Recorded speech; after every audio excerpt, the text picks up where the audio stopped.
बिहार सरकार के मंत्री जिवेश मिश्रा ने आरजेडी नेता तेजस्वी यादव को कथित रूप से उनके खिलाफ झूठे, दुर्भावनापूर्ण और मानहानिकारक बयानों के लिए कानूनी नोटिस भेजा है।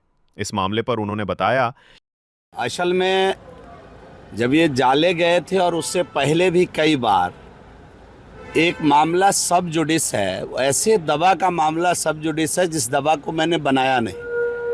उस दवा के वितरक होने के नाते मुझे भी उस केस में हमारा भी नाम एज ए डायरेक्टर, उस समय मैं उस कंपनी का डायरेक्टर था, नाम मेरा भी उसमें आया।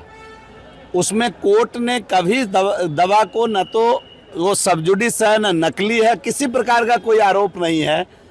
मामला अभी सबजुडिस है और नेता प्रतिपक्ष ने उस दवा को नकली दवा का वितरक बताया।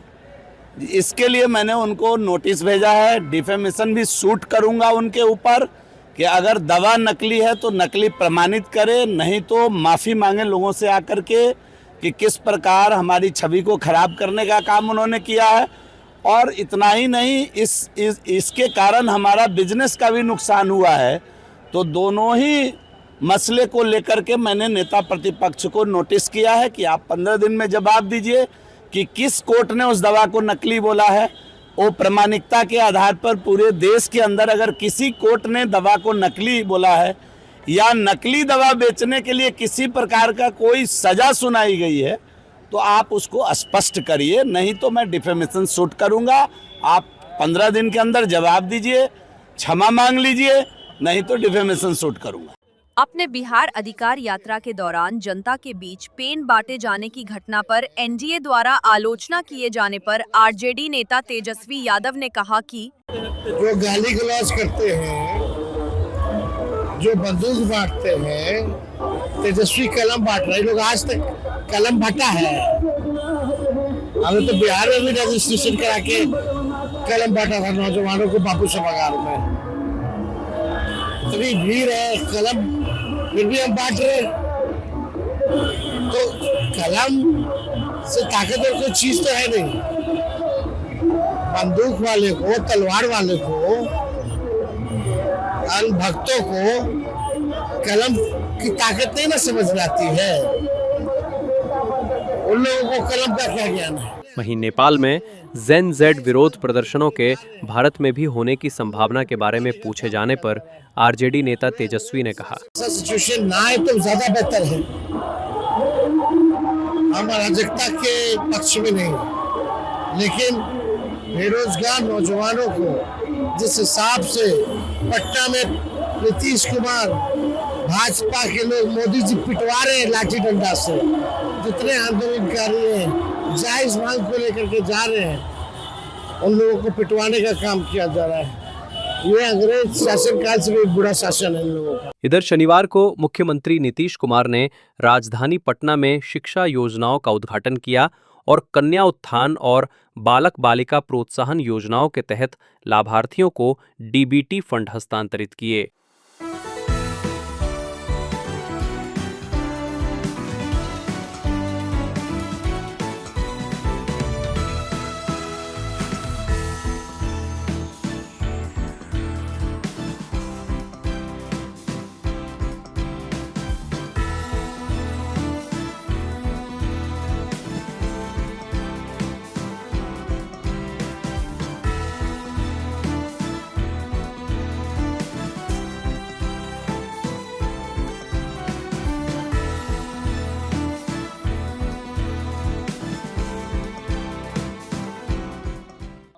शुक्रवार देर रात राजधानी पटना के रामकृष्ण नगर थाना अंतर्गत एक व्यक्ति के अपहरण की शिकायत मिलने के मामले पर पटना पूर्वी के एसपी परिचय कुमार ने मीडिया को बताया, रात को रामकृष्ण नगर थाने में करीब 10 बजे एक आवेदिका आती है। उनके द्वारा बताया जाता है कि उनके पति का अपहरण कर लिया गया है एवं किडनैपर्स के द्वारा 2.5 लाख रुपए की फिरौती मांगी जा रही है और ये भी धमकी दी जा रही है कि अगर पुलिस के पास जाएंगे या फिर पैसे नहीं देंगे तो उनके पति की हत्या करके उन्हें गंगा नदी में फेंक दिया जाएगा।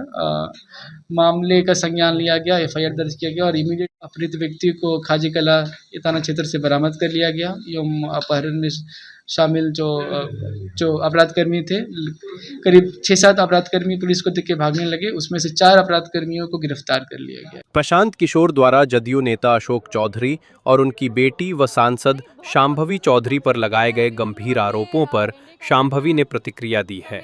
शांभवी ने मीडिया से बात करते हुए कहा कि देखिए वो कहीं ना कहीं उनकी जो हार की बौखलाहट है वो अब देखने को मिल रही है।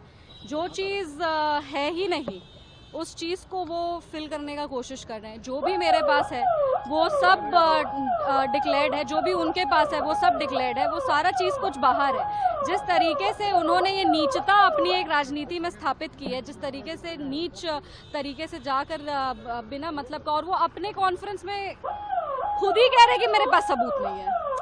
ऐसा नहीं है कि वो कुछ प्रमाण के साथ बोल रहे हैं, वो एक अंदाजा लगा के बोल रहे हैं मेरे पास इसके खिलाफ कोई सबूत नहीं है। तो जब आपके पास सबूत होगा तब हम लोग बात करेंगे। जब आपके पास सबूत है ही नहीं और जब आप कुछ स्थापित कर ही नहीं पा रहे, बिना मतलब का आप एक फॉल्स प्रोपेगेंडा जो अपना स्प्रेड करे राजनीति में, एक अलग तरह का नीचता का आपका व्यवहार हो गया, ये बहुत ही ज़्यादा दुर्भाग्य की बात है।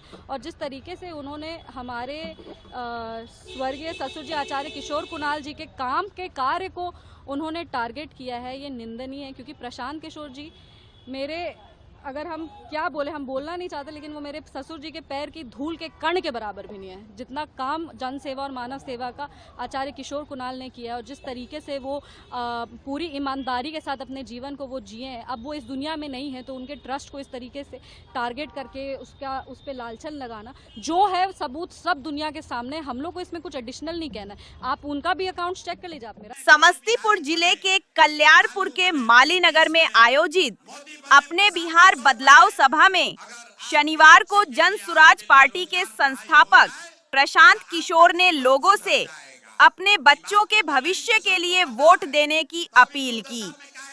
पीके ने कहा, सारे लोग एक बार अपना अपना बच्चा का चेहरा याद कर लीजिए।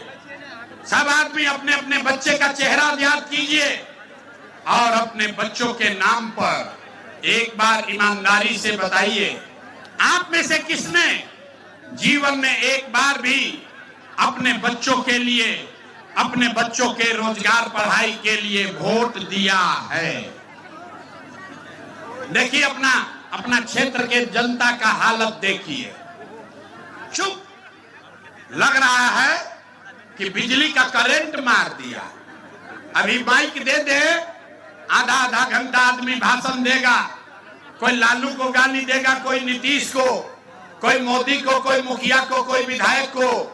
अरे भाई, आपने तो अपने बच्चों के लिए, अपना बच्चा के पढ़ाई रोजगार के लिए आज तक वोटे नहीं दिया, तो दूसरे को दोष क्यों देते हो?